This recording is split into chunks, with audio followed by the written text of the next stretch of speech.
नमस्कार, आप देख रहे हैं इंडिया डेली और मैं हूं आपके साथ अंजनी कुमार सिंह। और वक्त हो गया है इंडिया डेली स्पेशल रिपोर्ट का। आज इंडिया डेली स्पेशल रिपोर्ट में हम आपको लेके आए हैं बदलापुर कांड और इसके आरोपी अक्षय शिंदे का एनकाउंटर क्या फेक था? क्या पुलिस ने अक्षय की हत्या की थी? दरअसल बॉम्बे हाईकोर्ट ने आज पुलिस की भूमिका पर सवाल उठाते हुए कई सवाल दाग दिए। हाईकोर्ट को ऐसा लगता है कि पुलिस कुछ न कुछ छिपा रही है। हाईकोर्ट ने सख्त लहजे में कहा कि कुछ तो गड़बड़ी है। तो अब सवाल ये उठता है कि क्या एनकाउंटर में कोई लोचा है? क्योंकि जिस तरीके से आरोपी अक्षय के बारे में कहा गया कि उसने पुलिस से उनकी पिस्टल छीनी और गोली मार दी, और यह थ्योरी हाईकोर्ट को समझ नहीं आया। उन्होंने कहा कुछ तो लोचा है।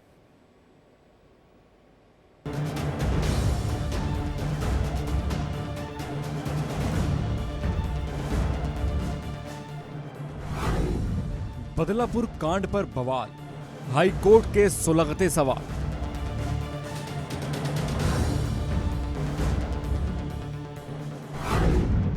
एनकाउंटर का सच क्या? क्यों मारी गई सिर पर गोली? बदलापुर कांड के आरोपी अक्षय शिंदे के एनकाउंटर का मामला अब तूल पकड़ता जा रहा है। बॉम्बे हाईकोर्ट ने आज इस मामले में सुनवाई करते हुए पुलिस की भूमिका पर सवाल खड़े किए। पुलिस अदालत के कई सवालों का जवाब नहीं दे पाई। बॉम्बे हाईकोर्ट ने सवाल उठाने के साथ यहां तक कह दिया है कि इसे एनकाउंटर नहीं कहा जा सकता। हाईकोर्ट ने कहा कि पहली नजर में गड़बड़ी है। बॉम्बे हाईकोर्ट ने एक के बाद एक कई सवाल उठाए। हाईकोर्ट ने कहा है कि एक कमजोर आदमी फायर नहीं कर सकता। हाईकोर्ट ने यह भी सवाल किया है कि पुलिस की बंदूक अनलॉक क्यों थी। हाईकोर्ट ने पूछा कि अगर आरोपी ने भागने की कोशिश की तो उसके सिर पर गोली क्यों मारी गई, हाथ या पैर पर गोली क्यों नहीं मारी गई। इसे एनकाउंटर नहीं कहा जा सकता। हाईकोर्ट ने कहा है कि पहली नजर में ये गड़बड़ी है। कोर्ट ने पूछा कि आरोपी के सिर में क्यों गोली मारी गई। अगर मुठभेड़ में 3 गोली चली तो एक आरोपी को लगी तो 2 कहां गईं? 4 पुलिसकर्मी आरोपी को काबू क्यों नहीं कर सके? उसने कहा कि हमें मेरी चार्जशीट लगी, मुझे बेल कब होगी। तो इससे यह प्रतीत होता है कि अक्षय शिंदे बेल के ऊपर आने के लिए उत्सुक था। वो न्याय के लिए, न्याय की प्रतीक्षा में था। दूसरी चीज जो है वो कैंटीन मांग रहा है, इसका मतलब वो जेल में रहने की मानसिकता से था। तो पुलिस का जो कहना है कि अक्षय शिंदे ने पुलिस से बचने के लिए फायरिंग किया, तो ये प्राथमिक दृष्टया उसके अक्षय शिंदे के माता पिता के कहने से ये प्रतीत होता है कि ये गलत बात है, पुलिस की स्टोरी झूठी है। दूसरा जो है, कोर्ट ने यह निष्कर्ष निकाला है पूरे डॉक्यूमेंट देखने के बाद, अक्षय शिंदे को पॉइंट ब्लैंक फायर्स हुआ है क्या, ये अपीयर दिखा रहा है। इसके ऊपर डाउट कोर्ट ने रेज किया है।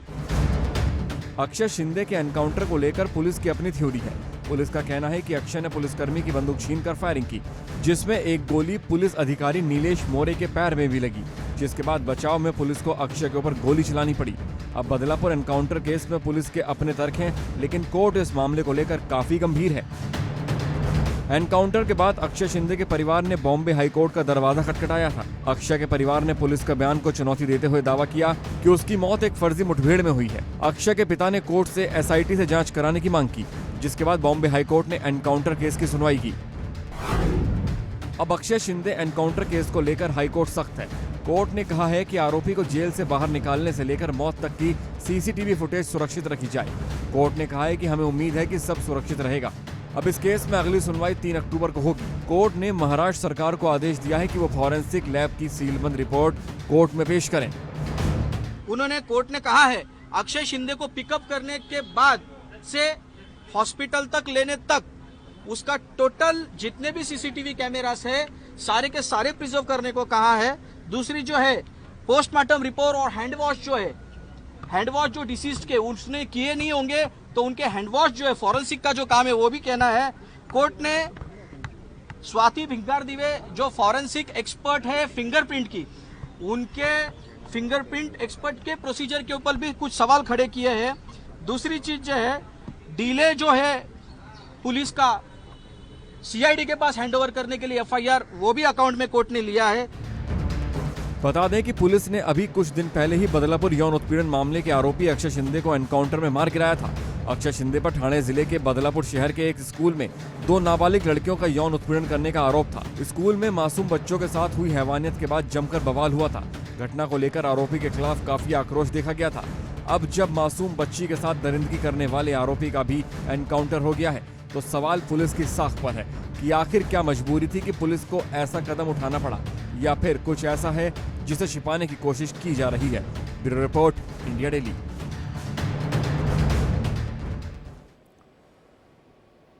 अक्षय के एनकाउंटर पर महाराष्ट्र की सियासत भी गर्मा गई है और इन सब के बीच मुंबई में डिप्टी सीएम देवेंद्र फडणवीस का हाथ में गन लिए एक पोस्टर काफी तेजी से उस पर चर्चा का विषय बना हुआ है और जिस पर उद्धव बाला साहेब ठाकरे गुट के शिवसेना के प्रवक्ता आनंद दुबे ने निशाना साधा। क्या कुछ कहा, आइए आपको सुनाते हैं। आज ही जो हाई कोर्ट की टिप्पणी आ रही है जिसमें हाई कोर्ट कह रहे हैं कि ये जो इनकाउंटर है ये प्रथम दृष्टि में गड़बड़ नजर आ रहा है। एक आरोपी को 4 पुलिसकर्मी पकड़ नहीं पाए, गोली मारी गई तो सिर में क्यों मारी गई, हाथ और पैर में क्यों नहीं मारी गई, बाकी 2 गोली कहाँ गिरी। एक तरफ हाई कोर्ट ये टिप्पणी दे रहा है, दूसरी तरफ आपके नाम पर आपकी तस्वीर लगा के बदलापुरा के होर्डिंग लगे हैं।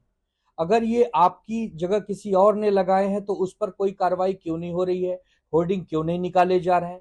अगर आपने लगाई है तो क्या आप कोर्ट से भी बड़े हो गए। बदलापुरा का मतलब क्या होता है, मतलब क्या ये इनकाउंटर फेक है, क्या ये जानबूझकर किया गया इनकाउंटर है, क्या ये मुठभेड़ नहीं है और मुठभेड़ दिखाने की कोशिश की जा रही है। तथ्य तो सामने आने ही चाहिए, आने ही होंगे। छोटी छोटी बच्चियों के साथ दरिंदगी करने वाला अक्षय शिंदे जिसका एनकाउंटर हुआ, अब इस पर सियासत हो रही है। कोर्ट ने भी आज पुलिस की कार्यशैली को लेकर सवाल खड़े किए। हमारे संवाददाता अभिषेक की खास रिपोर्ट आपको दिखाते हैं।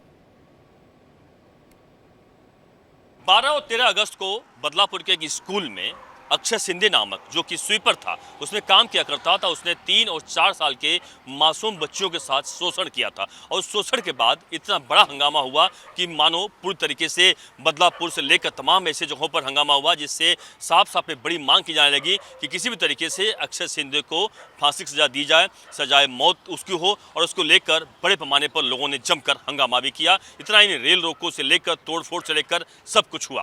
और उसके बाद हालांकि उसको पहले गिरफ्तार पुलिस ने कर लिया था, लेकिन एक और कई मामलों में से गिरफ्तारी हुई। यानी उसकी जो पहली पत्नी थी, वो पहली पत्नी ने भी एफआईआर दर्ज करवाई जिसमें कई सारे बातों का जिक्र किया था और उस मामले को लेकर भी पुलिस ने उसके खिलाफ मामला दर्ज किया था। यानी मामला लगातार अक्षय शिंदे के खिलाफ बड़ा मामला सामने आता जा रहा था। लेकिन स्कूल जो बदलापुर में स्कूल है वह भी लगातार दोषी था। यानी उन पे भी लगातार बड़े आरोप लग रहे थे कि आखिरकार उन्होंने क्यों लापरवाही बरती, सीसीटीवी फुटेज क्यों उस वक्त बंद थे, कई सारी ऐसी लापरवाहियां थी जिसको लेकर लगातार सवाल खड़े किए जा रहे थे। लेकिन अब बारी आती है कि आखिरकार अक्षय शिंदे की जो मौत हुई है, यानी जो कथित एनकाउंटर कहा जा रहा है, जो विरोधी पार्टी द्वारा बड़ा आरोप लगाया जा रहा है कि उसका एनकाउंटर किया गया है, लेकिन सच्चाई ये है कि पुलिस जो कह रही है एनकाउंटर नहीं बल्कि आत्मरक्षा में गोली चलाया, जिसके वजह से अक्षय शिंदे की मौत हुई है। लेकिन पूरा माजरा क्या है आपको जानना होगा। लेकिन माजरा जाहिर सी बात है कि 23 सितंबर को, यानी इसी 23 सितंबर को जब तलोजा जेल से पुलिस की टीम दूसरे यानी उसकी पत्नी का जो पहले की पत्नी थी उसकी जो आरोप था, उस आरोप पे उससे पूछताछ के लिए ट्रांजिट रिमांड पर उसे ले जाया जा रहा था। और उस दौरान जब मुंब्रा बाईपास पे, तलोजा जेल से मुंब्रा बाईपास के पास टीम पहुंची, करीबन उस वक्त शाम के 6 साढ़े 6 बज रहे थे। और उस दौरान अक्षय शिंदे, नीलेश मोरे जो कि उसी वैन में पुलिस गाड़ी में मौजूद थे, नीलेश वैन की जो कमर में जो रिवाल्वर जो कि पिस्टल होती है वह रखी हुई थी, उस पिस्टल को छीन लेता है और छीन कर वह नीलेश मोरे पर ही फायरिंग करता है, जो कि वह फायरिंग पैर में लगती है। एक अक्षय शिंदे के माँ बाप ने एक गुहार लगाई है कि सबूतों को नष्ट करने के लिए उसके बच्चे की हत्या की गई है और इसके पीछे कहीं न कहीं एक बड़ी साजिश है, राजनीतिक साजिश है। इसके पीछे किसको फायदा पहुंच सकता है, इसकी जांच होनी जरूरी है। और इतना ही नहीं बल्कि मांग की गई है कि इस मामले पर कि बॉम्बे हाईकोर्ट की निगरानी में एक एसआईटी गठित की जाए ताकि बॉम्बे हाईकोर्ट इस मामले पर आगे की जांच पड़ताल कैसे हो, सुनवाई के दौरान हो सके। बॉम्बे हाईकोर्ट ने इस मामले पर जमकर आज फटकार लगाई है महाराष्ट्र पुलिस को, यानी थाने पुलिस को, कि किस तरीके से इस मामले पर लापरवाहियां बरती गई, कई सारे सवाल खड़े किए हैं। उस सवाल के तमाम जवाब पुलिस को देते नहीं बन रहे थे। पुलिस को सवाल यह किया गया कि कार इस मामले पर कैसे उसने रिवाल्वर आपकी पिस्टल निकाल ली, क्योंकि एक कमजोर आदमी किस तरीके से कर सकता है। अगर पुलिस वाले इतने अलर्ट पे थे और उन्हें पता है कि किस आरोपी को ले जा रहे हैं, उस दौरान अगर इस तरीके से वह ताकत चाहिए होती है निकालने के लिए, लेकिन उसके बाद उतनी ताकत नहीं रहेगी। और अगर उसने निकाला तो आखिरकार उसको पकड़ा क्यों नहीं गया, क्यों उसको इस तरीके से गोली मारी गई, इन तमाम बातों का लगातार खुलासा पुलिस की तरफ से बॉम्बे हाई कोर्ट ने मांगा। इतना ही नहीं बल्कि पुलिस को यह भी कहा है कि गोली कितने दूर से लगी है इसकी भी जानकारी इनको चाहिए। यानी कोर्ट का जो रुख आज रहा है, जिस तरीके से अक्षय शिंदे के माँ बाप जो कोर्ट में गए और खुद कोर्ट में मौजूद रहे पुलिस सुनवाई के दौरान, कहीं न कहीं उन्हें इस बात को लगा कि शायद जो उनकी याचिका है उस पर सुनवाई सही तरीके से चल रही है। हालांकि इस पर मामले पर सुनवाई अब 3 अक्टूबर को फिर से रखी गई है। बॉम्बे हाई कोर्ट ने तमाम सबूत मांगे हैं और सबूतों के आधार पर कोर्ट आगे फैसला लेगी। कोर्ट ने बहुत बड़ी बात यह भी कही है कि जरूरत है इसमें निष्पक्ष जांच की, स्वतंत्र जांच की। और बॉम्बे हाई कोर्ट ने कई सवाल खड़ा किए हैं कि आखिरकार इस तरीके से कोई कैसे पिस्टल छीन कर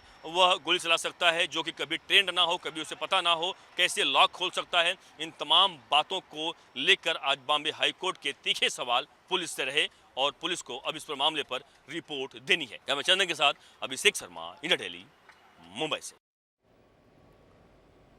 4 से 5 साल की बच्चियों के साथ यहां पर जो घिनौनी हरकत की गई थी, इस पूरे मामले में पूरे महाराष्ट्र में नाराजगी थी, विरोध प्रदर्शन किया गया।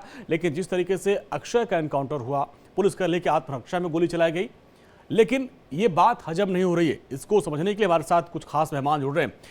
धनराज वंजारी साहब हैं हमारे साथ, पूर्व एसीपी, सर आपका बहुत बहुत स्वागत है। डीके दुबे जी हैं, अधिवक्ता है, वरिष्ठ अधिवक्ता है, सर आपका बहुत बहुत स्वागत है।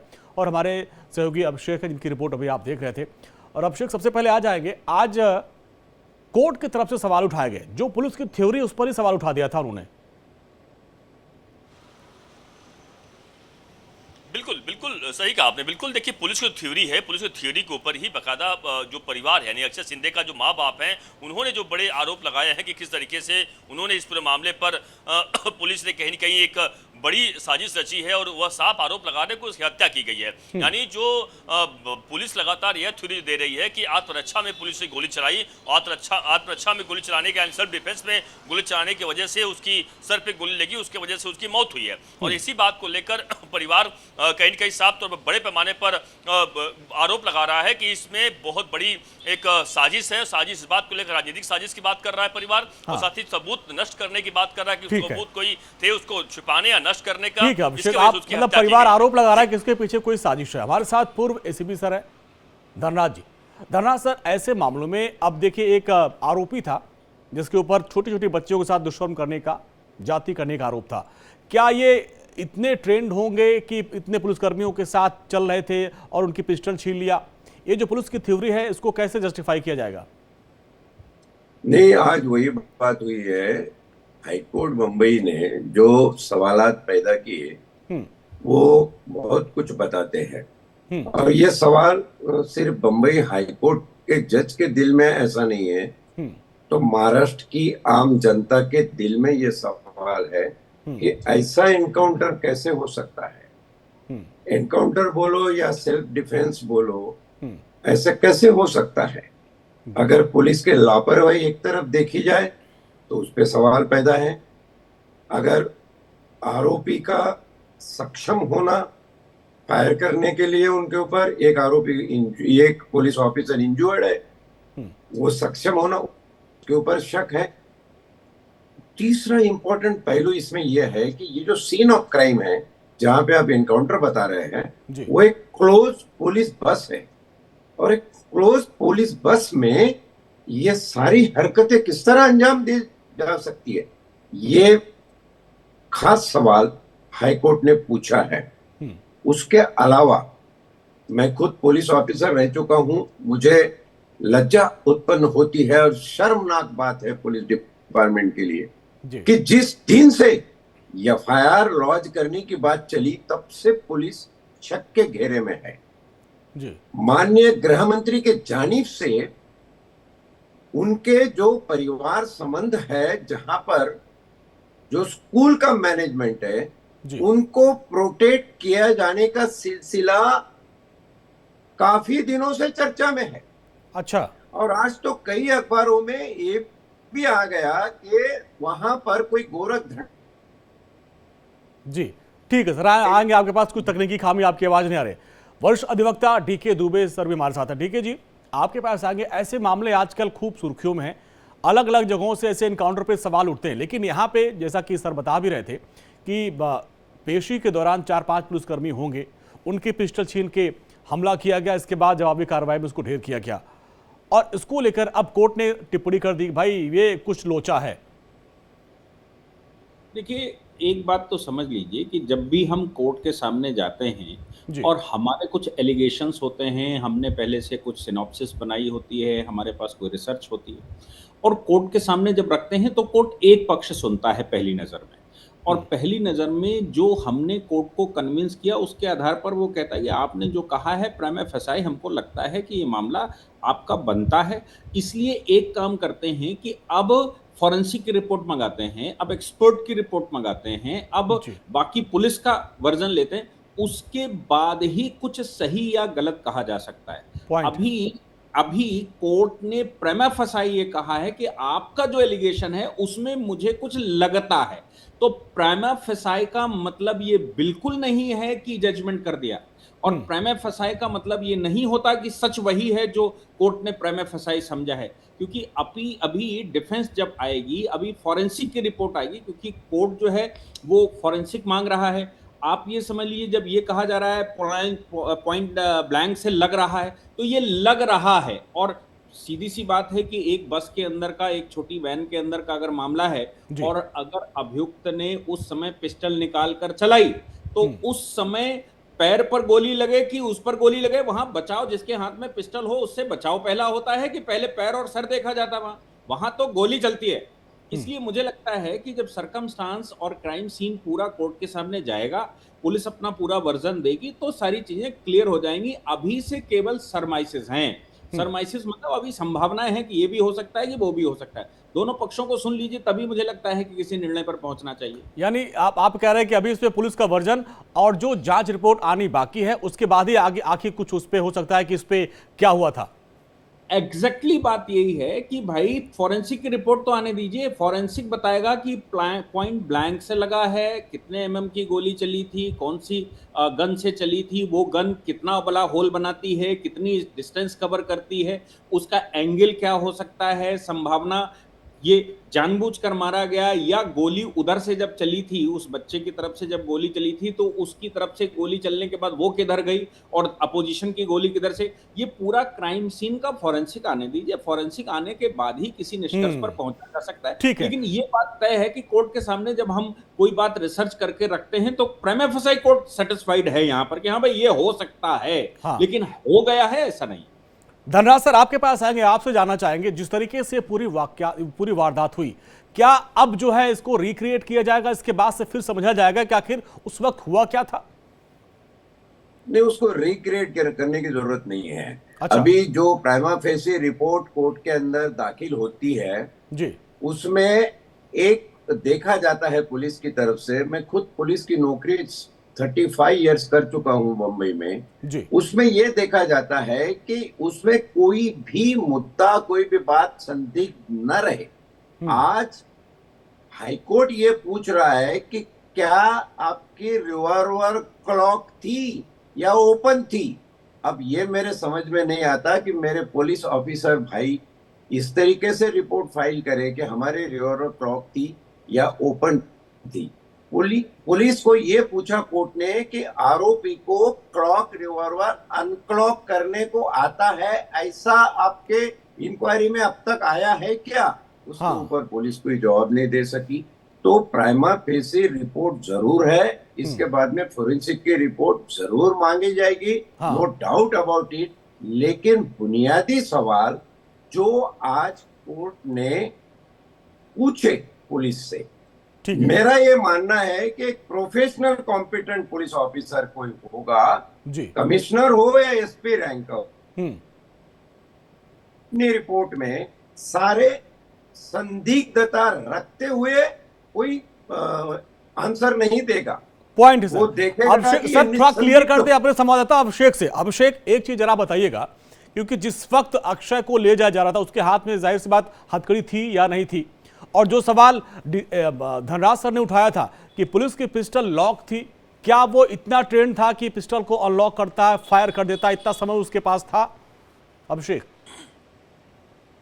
देखिए दो चीजें हैं बिल्कुल। देखिए वाजिब, देखिए ये पूरे मुद्दे को लेकर बॉम्बे हाईकोर्ट में बिल्कुल ये सवाल आया है। और देखिए दो चीजें हैं इसमें कि यह बात सामने आई कि उसके हाथ में हथकड़ी थी या नहीं थी। हाईकोर्ट ने पूछा, बिल्कुल पुलिस ने कहा कि यानी जो पीपी थे, जो सरकारी वकील थे, उन्होंने कोर्ट को बताया, हाईकोर्ट को, कि हाँ बिल्कुल उसके हाथ में हथकड़ी थी, लेकिन वो प्यास लगी थी उसे पानी पीने के लिए, उसने कहा उस वक्त वो हथकड़ी खोल दी थी। पुलिस ने यह थ्योरी कोर्ट के सामने दी है। दूसरी बात है कि जब रिवॉल्वर जो पिस्टल थी वो लॉक या अनलॉक की बात सामने आती है, तो पिस्टल के बारे में कहा है कि पिस्टल बिल्कुल, जब पुलिस के अधिकारी यानी नीलेश मोरे का जो पिस्टल निकाला गया वो लॉक थी जब वो वैन में बैठे थे, लेकिन जब वो अंकुश जो अक्षय शिंदे ने जब उसको रिवॉल्वर को छीना, उस छीना झपटी में रिवॉल्वर अनलॉक हो गया। यह जानकारी आधिकारिक रूप से आज बॉम्बे हाई कोर्ट में सरकारी वकील ने दी है। तो दोनों के जवाब जो है साफ है। और अभिषेक, साथ साथ हमारे दर्शकों को यह भी समझाइए, ये जो अक्षय शिंदे था, आपने बताया जो उसका बैकग्राउंड था वो वहां पे क्लास 3 का कर्मचारी था, क्या वो इतना ट्रेंड था, उसको पता था कि पिस्टल कैसे लॉक की जाती है, कैसे अनलॉक की जाती है? अच्छे लोग जिनको बिना ट्रेनिंग के वो लोग कर नहीं पाएंगे, तो क्या हाथ में हथकड़ी है, वो 3-4 पुलिसकर्मियों से घिरा हुआ है, वहां उसके पुलिस वाले से पिस्टल छीन के लॉक खोल के फायर कर सकता है? बिल्कुल बिल्कुल, देखिए यही सवाल तो हाई कोर्ट ने कहा। हाई कोर्ट के जो जज हैं, जो पृथ्वीराज चौहान जो जज हैं, उन्होंने साफ तौर पर ढेरे दो जज की बेंच में सुनवाई हुई है। जज ने साफ तौर पर कहा कि उन्होंने बल्कि यह बहुत बड़ी बात कही कि बल्कि 500 राउंड तो फायरिंग मैंने की हुई है, मुझे पता है कैसे किस तरह फायरिंग की जाती है। तो आप कहने का मतलब उन्होंने पुलिस पर सवाल खड़े किए कि इस तरीके से फायरिंग नहीं हो सकती है। अब खुद ही कम से कम कोर्ट ने डीके सर आपके पास मैं आऊंगा, लेकिन एक चीज मैं क्लियर करना चाहूंगा धनराज सर से आपसे। ऐसे अपराधियों को जब आप लोग पेशी पे ले जाते हैं, हालांकि कोई प्रोफेशनल किलर या ऐसा कुछ बड़ा माफिया नहीं था ये, अब क्या उस वक्त जो पुलिस की गन होती है वो लॉक होती है, पिस्टल अनलॉक होती है, क्या होता है? एक्चुअली पुलिस की पिस्टल लॉक होती है, अगर बदन पे है यूनिफॉर्म में तो लोडेड होती है और लॉक होती है। अच्छा, जब पुलिस को इमरजेंसी में निकालनी होती है तो हम लोग को एक ट्रेनिंग होती है कि होल्स्टर के किस एंगल में पुश करना है कि वो अनलॉक हो जाए, पिस्टल हाथ में आ जाए। जब फायर कर रहा है तो पिस्टल अनलॉक होकर हाथ में आ जाती है। तो इस प्रकार की ट्रेनिंग पुलिस वालों को दी जाती है। क्या इस प्रकार की कोई ट्रेनिंग उसको दी गई थी? और एक अहला सवाल हाईकोर्ट ने पूछा, वो ये है कि 3 गोलियां अभियुक्त ने फायर करी, उसमें से एक उस एपीआई को लगी जिसको पांव में जख्म हुई, बाकी की 2 गोलियां कहां गई, इसका अगर कोई police officer prima facie report में दखल नहीं ले रहा है या नहीं फाइल कर रहा है, तो मैं सोचता हूं भैया पुलिस की कॉम्पिटेंसी पे सवाल है। ठीक है सर, अब डीके सर आपके पास आएंगे। अब यहाँ पे सवाल ये उठता है कि ये कोई शातिर अपराधी या माफिया तो था नहीं, किसी स्कूल में ये काम करता था, 3rd ग्रेड का कर्मचारी था। अब ये पुलिस वालों की वैन से 3-4 पुलिसकर्मी थे, उनसे पिस्टल छील के अनलॉक करके फायर कर सकता है? ऐसा है, ये जो अनलॉक करने की बात, जैसा अभी एसीपी साहब कह रहे थे कि वो ट्रेनिंग दी जाती है, भाई ये अगर कोई निकालता है और बाई चांस उसी एंगल में दब जाती है तब क्या है? निकालते समय अगर उसी एंगल में वो पुश हो जाता है, जो पुलिसकर्मी जब जानबूझकर उसको अनलॉक करता है तब करता है, तो क्या है? इसलिए मैं कह रहा हूं 2 अलग अलग चीजें हैं। मैं धनराज जी की बात से सहमत हूं, 2 अलग अलग चीजें। एक चीज तो ये है कि घटना हुई और एक चीज ये है कि उसकी रिपोर्टिंग हुई। अब घटना हुई तो घटना को किसी पुलिस ऑफिसर ने या जो पीपी खड़े होंगे, मतलब सरकारी वकील खड़ा होगा, सरकारी वकील ने उसको सही से बनवाया, या जिसने प्रमा फेसाई बनाई है उसने संजीदा पूर्वक बनाया है या जल्दबाजी में बनाया है या इग्नोरेंस में बनाया है। अब किसी रिपोर्ट को अगर किसी ने इग्नोरेंस में बनाया है तो भाई नो डाउट वो रिपोर्ट बनाने का दोषी होगा, ना कि उस घटना का। तो 2 अलग अलग चीजों को मुझे लगता है अलग अलग तरीके से देखा जाना चाहिए। पहली बात तो उसमें जो समझने वाली है वो ये है कि वैन के अंदर गोली चली और गोली चलते समय जैसा कहा गया कि बाकी 2 गोलियों का वृतांत नहीं दिया गया, वो दिया जाना चाहिए। एक चीज और है, वो ये है कि जब हम वकालत करते हैं, हम कोई जो हमारे पास इंस्ट्रक्शन होता है उस इंस्ट्रक्शन के अनुसार कोर्ट को जवाब देते हैं। जी। और अगर कोई पुलिस ऑफिसर जो रिस्पॉन्सिबल हो, जो घटना स्थल पर था, वो हमारे पास नहीं होता है, तो कोर्ट के बहुत सारे सवालों के जवाब हम नहीं दे पाते हैं। तब हम कोर्ट से अनुमति मांगते हैं और ये कहते हैं कि साहब हम इंस्ट्रक्शन लेकर पूरी बात, अब हमें डेट डाल दीजिए, हम अगली तारीख पर पूरी बात लेकर बताएंगे। ठीक है सर, ये तो पॉइंट रहा सर वकालत पक्ष से। लेकिन अब अभिषेक, अब देखिए इस पे सवाल इसलिए भी, अब सियासत हो रही है। एक जो पोस्टर लगा हुआ है बदलापुरा, जो बदलापुरा पोस्टर जो लगा है, इस पर जो है अब विपक्ष सवाल उठा रहा है कि क्या ये जो है इसका एनकाउंटर किया गया, ये बदला है क्या? इसको लेकर क्या है? बिल्कुल, देखिए जाहिर सी बात है, राजनीति जमकर, बिल्कुल सही कह रहे हैं ओली, राजनीति इस बात को लेकर हो रही है कि बदलापुरा का एक पोस्टर लगा हुआ है कि बदलापुरा हुआ, उसमें बीजेपी के बड़े नेता जो कि देवेंद्र फडणवीस महाराष्ट्र के गृह मंत्री भी हैं, उनका बाकायदा फोटो लगा हुआ है। लेकिन एक फोटो और भी लगा हुआ है कि जिस तरीके से उद्धव ठाकरे की फोटो लगी हुई है और उसमें लिखा हुआ है महाविकास आघाड़ी में जो सचिन वजय के नाम पर लिखते हुए कि वहाँ घोटाला होता है, कमीशनबाजी होती है, पैसा मांगा जाता है, भ्रष्टाचार होता है। लेकिन महायुति की सरकार में जिस तरीके से यहाँ पर जो भी आरोपी हैं उनको कहीं कहीं मार गिराया जाता है, तो कहीं कहीं एक बताने का प्रयास देखिए है कि पोस्टर किसने छपवाया था? अभिषेक, क्या कुछ जानकारी मिल पाई? क्या ये बीजेपी की तरफ से छपवाया गया था? किसने छपवाया था? किसने डिप्टी सीएम का हाथ में पिस्टल लगाए पोस्टर छपका दिया? बिल्कुल बिल्कुल, देखिए इस पूरे मामले पर यही अभी तक स्पष्ट नहीं हो पाया है। हमने बिल्कुल बीजेपी से इस पूरे मामले पर बात करने की जानकारी लेने की कोशिश की, लेकिन उनकी तरफ से अभी स्पष्ट नहीं हो पाया कि पोस्टर किसने लगवाया। लेकिन ये पोस्टर मुंबई सहित तमाम अन्य इलाकों में लगा हुआ है और इस पूरे मामले पर अब तक अधिकारिक रूप से किसी ने नहीं बोला, किसी जिम्मेदारी नहीं ली है कि पोस्टर क्या बीजेपी ने लगवाया है या जानबूझ के उन्हें बदनाम करने के लिए लगवाया गया है। ठीक है, हमारे पास समय इतना था। धनराज सर आपका, डीके सर आपका और अभिषेक आपका बहुत बहुत शुक्रिया इस पूरी बातचीत के लिए। तो इस पूरे मामले में अब देखिए जिस तरीके से सियासत भी हो रही है, कोर्ट ने सवाल खड़े किए हैं और पुलिस की जो रिपोर्ट थी, अब देखना ये होगा कि पुलिस इस पूरे मामले में अब अपना जवाब क्या दाखिल करती है और इस पूरे मामले में जांच आने के बाद ही क्लियर हो पाएगा कि एनकाउंटर था या फिर सेल्फ डिफेंस में उसको मारा गया था। रुकते हैं छोटे से ब्रेक के लिए, ब्रेक के बाद भी खबरों का सिलसिला लगातार जारी है।